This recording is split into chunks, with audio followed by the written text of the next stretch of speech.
சுற்றுலா பயணிகள் வரும் வருவாங்க அப்படிங்கிறப்ப பாதுகாப்பு பலப்படுத்தி வச்சிருப்பாங்கல்ல. பாதுகாப்பா இவர் எங்க தெரியுமா பலப்படுத்தி வச்சாரு?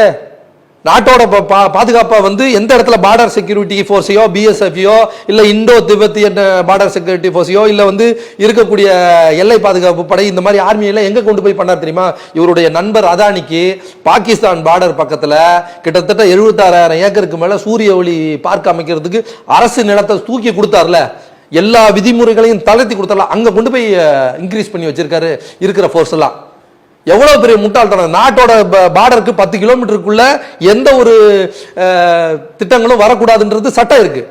எந்த ஒரு டெவலப்மெண்ட்டும் அந்த ஒரு 10 கிலோமீட்டர் ரேடியஸ்ல வரக்கூடாது, ஏன்னா அது உடனடியா அச்சுறுத்தல் வரும் அப்படின்னு சொல்லி இருக்கு. அந்த பார்டர் கிட்ட வரக்கூடாதுன்னு இருக்கு. அப்படி இருக்கிற பட்சத்துல பாகிஸ்தான் பார்டர்ல 1 கிலோமீட்டருக்குள்ளாவே கிட்டத்தட்ட சென்னை சைஸுக்கு ஒரு இடத்த ஃப்ரீயா கவர்மெண்ட் லேண்டா கொடுத்திருக்காரு, அதானிக்கு கொடுத்திருக்காரு. சூரிய இன்னைக்கு நாளைக்கு நான் சொல்றேன், திருப்பி இப்ப சண்டை வந்துருச்சு. நேரா பாகிஸ்தான் ஆர்மி அதானியுடைய சூரிய ஒளி அந்த கேம்பை அட்டாக் பண்றாங்க. யாரு போய் அதுக்கு சண்டை போடுவா? அதானியா சண்டை போடுவாரு? அதானி கையில துப்பாக்கி இருக்கு. நம்முடைய ராணுவ வீரர்களும் நம்மளுடைய எல்லை பாதுகாப்பு பட வீரர்களும் தான் போய் சண்டை போட்டு சாவ போறான். யாருக்காக? அதானிக்காக.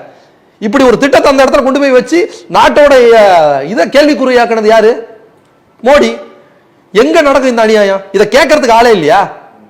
நாட்டோட பாதுகாப்பை பத்தி கொஞ்சமும் கவலைப்படாம நாட்டோட பார்டர்ல கொண்டு போய் இவ்வளவு பெரிய ஒரு திட்டத்தையும் அங்க கொண்டு போய் வச்சு அதுக்கு பாதுகாப்பு நம்மளுடைய வரிப்பணத்துல நம்மளுடைய ராணுவ வீரர்கள் கொண்டு போய் அதானிக்கு பாதுகாப்பு கொடுத்த நிறுத்துறது எப்படி இது நியாயமா இருக்கும்?